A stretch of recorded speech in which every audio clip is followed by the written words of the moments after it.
क्या है जंगल के उपकार, मिट्टी पानी और बयार, मिट्टी पानी और बयार जिंदा रहने के आधार। ये कहना था सुंदरलाल बहुगुणा, जिनकी एक उपाधि थी वृक्ष मित्र। तो सुंदरलाल बहुगुणा कौन थे, चिपको आंदोलन क्या था, इस वीडियो में हम आपको विस्तार से समझाएंगे।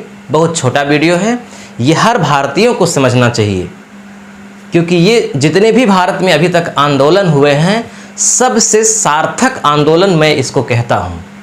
ये आंदोलन निस्वार्थ था और पूरे मानव जाति को बचाने के लिए ये आंदोलन था, इसलिए इस आंदोलन के बारे में हर इंसान को जानना चाहिए।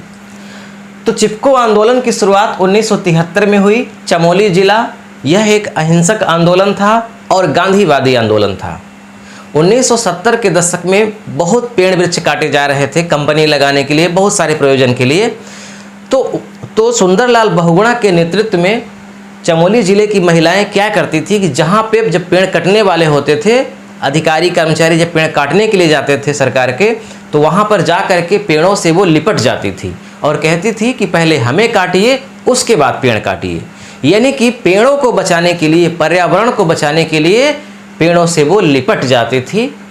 इसीलिए इस आंदोलन का नाम पड़ा था चिपको आंदोलन।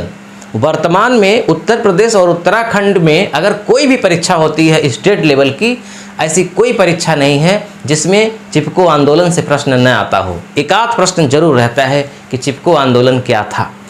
तो 1973 में इस आंदोलन की शुरुआत हुई थी और इसी आंदोलन के ही कारण हिमालय पर 30 डिग्री ढलान पर 1000 मीटर की ऊंचाई पर जो पेड़ वृक्ष मिलते हैं, तो व्यावसायिक उपयोग के लिए उन्हें न काटा जाए, इस पर पूरी तरह से प्रतिबंध लगा। तो इसी आंदोलन की ये देन है। तो इस आंदोलन को किसने शुरू किया था? इस आंदोलन को शुरू किया था सुंदरलाल बहुगुणा। तो सबसे पहले हम समझते हैं कि सुंदरलाल बहुगुणा कौन थे। तो सुंदरलाल बहुगुणा का एक टाइटल है वृक्ष मित्र, है ना। नाम से यह स्पष्ट है कि वृक्ष से कितना ये प्यार करते रहे होंगे, इसीलिए इनको वृक्ष मित्र कहा गया। इनका जन्म 9 जनवरी 1927 को हुआ था। कहाँ हुआ था? उत्तराखंड में ही हुआ था।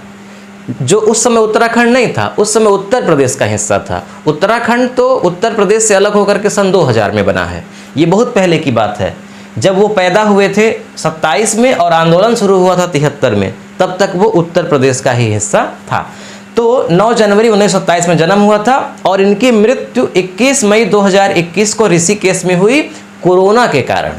तो चूंकि कोरोना के कारण इनकी मृत्यु हुई, इसलिए ये अभी चर्चा में थे, इसलिए मुझे लगा कि आप सबको भी इनके बारे में जानना चाहिए। तो 21 मई को इनकी मृत्यु हुई ऋषिकेश में, एम्स में। इनकी पत्नी है विमला बहुगुणा और इनके 3 बच्चे हैं। अब समझिए इनके कार्य क्या हैं। तो कार्य के पहले इनकी शिक्षा समझिए कि प्राथमिक शिक्षा इनकी उत्तराखंड में ही हुई। उसके बाद प्राथमिक शिक्षा के बाद ये पाकिस्तान चले गए, यानी कि लाहौर चले गए। उस समय तो विभाजन हुआ नहीं था भारत का। तो पाकिस्तान में लाहौर में इन्होंने पूरी शिक्षा प्राप्त किया, BA किया, यानी कि ग्रेजुएशन किया। उसके बाद जब भारत आए तो भारत में इन्होंने जो कार्य किया, उनमें सबसे महत्वपूर्ण कार्य है चिपको आंदोलन। इन्होंने जब देखा कि पेड़ खूब काटे जा रहे हैं और पेड़ से ही ऑक्सीजन मिलेगा और ऑक्सीजन से ही मनुष्य और जीवित रह पाएंगे, तो जब पेड़ वृक्ष ही नहीं रहेंगे तो पृथ्वी से ऑक्सीजन समाप्त हो जाएगा या कम हो जाएगा, तो जिसके कारण मानव जाति पर ही संकट आ जाएगा। इसलिए इन्होंने चिपको आंदोलन की शुरुआत करी। दूसरा, भागीरथी नदी पर टिहरी बांध बन रही थी, उत्तराखंड में ही है। भागीरथी पर नदी है भागीरथी, वहाँ पे एक बांध बनाया जा रहा था, टिहरी बांध। तो इन्होंने उसका भी विरोध किया था, ये कह करके कि इस बांध से पर्यावरण को बहुत खतरा है, जो कि सच भी था। और इसी बांध के तहत मेगा प्रोजेक्ट जो शुरू हुआ था, वो इसी बांध की देन है, जो बहुत विनाशकारी परियोजना साबित हुई। हालांकि इन परियोजनाओं से लाभ भी होता है, बिजली का उत्पादन होता है, सिंचाई होती है, मछली पालन होता है, विनाश भी होता है। तो दोनों चीज़ें हैं यहाँ पे। तो विनाश चूँकि इनको ज़्यादा समझ में आया, इसलिए इन्होंने विरोध किया था। और आज़ादी के बाद पहली बार इन्होंने 56 दिन का उपवास रखा था, यानी कि आज़ादी के बाद इतना लंबा उपवास रखने वाले ये पहले व्यक्ति थे, सुंदरलाल बहुगुणा। कश्मीर से कोहिमा तक की पद यात्रा की थी। कश्मीर यानी कि कश्मीर, कोहिमा का मतलब नागालैंड की राजधानी। तो कश्मीर से नागालैंड तक पग यात्रा किया था इन्होंने, ये दिखाने के लिए कि ताकि हिमालयी क्षेत्र के आसपास के लोगों में ये मैसेज जाए कि हम पर्यावरण को बचाने के लिए, पारिस्थितिकी को ठीक रखने के लिए, पेड़ पौधों को बचाने के लिए हम ये आंदोलन कर रहे हैं, इससे लोगों में मैसेज जाए, इसलिए इन्होंने ये पदयात्रा किया था। पुरस्कार में इनको 2009 में पद्म विभूषण पुरस्कार से नवाजा गया था, भारत सरकार ने दिया था। राष्ट्रीय एकता पुरस्कार इनको दिया गया है और वृक्ष मित्र का भी इनको पुरस्कार दिया गया है। तो सुंदरलाल बहुगुणा आज हमारे बीच में नहीं है। उनकी मृत्यु 21 मई 2021 को हो गई। वो मृत्यु को प्राप्त होकर के भी अमर हो गए, क्योंकि देश विदेश में भी इनकी चर्चा है। पर्यावरण को बचाने के लिए ये विश्व का सबसे बड़ा पहला आंदोलन था। तो उनके पद चिन्हों पर हमें चलना चाहिए, उनके किए हुए कार्यों को हमें आगे बढ़ाना चाहिए। और हम सबसे पहला हमारा नैतिक दायित्व भी है और संविधान के तहत हमारा मौलिक कर्तव्य भी ये है कि हमें पेड़ पौधों को लगाना चाहिए, पर्यावरण को संरक्षित रखना चाहिए।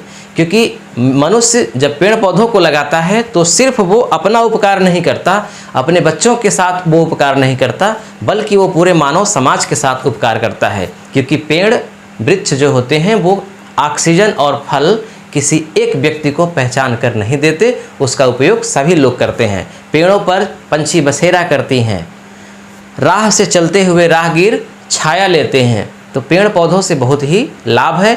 आज जो इतनी दुर्दशा हुई है कोरोना काल में, ऑक्सीजन की कमी हुई है, उसका सबसे बड़ा कारण ये है कि हमारे देश में वास्तव में ऑक्सीजन की कमी है।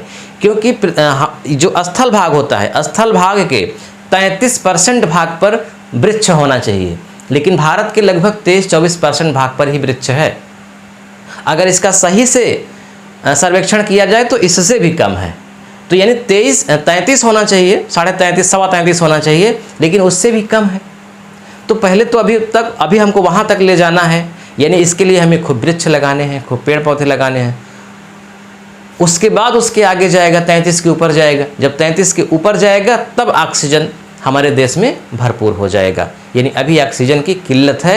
यही कारण है कि कोरोना में हम इतनी बड़ी त्रासदी को देखे हैं। इसीलिए किसी ने कहा है कि मानव ने अपनी खुशियों को मार दिया जब उसने कुल्हाड़ी से पेड़ काट दिया। यानी कुल्हाड़ी से, लोग एक मुहावरा है ना कि कुल्हाड़ी अपने पैर पर ही मार रहे हैं। तो कुल्हाड़ी अगर आप पेड़ पर भी चला रहे हैं तो मान लीजिए कि आप पेड़ पर नहीं, अपने पैर पर ही चला रहे हैं, क्योंकि पेड़ पौधों से ही आपका जीवन है, आपकी खुशियाँ हैं। इसलिए हमें पेड़ पौधों को नहीं काटना चाहिए, पेड़ पौधों को और लगाना चाहिए। ये मैसेज हमें भी अपने दिल और दिमाग में ग्रहण करना है और अपने आसपास लोगों में इसे प्रसारित करना है। वीडियो देखने के लिए आपका बहुत बहुत धन्यवाद।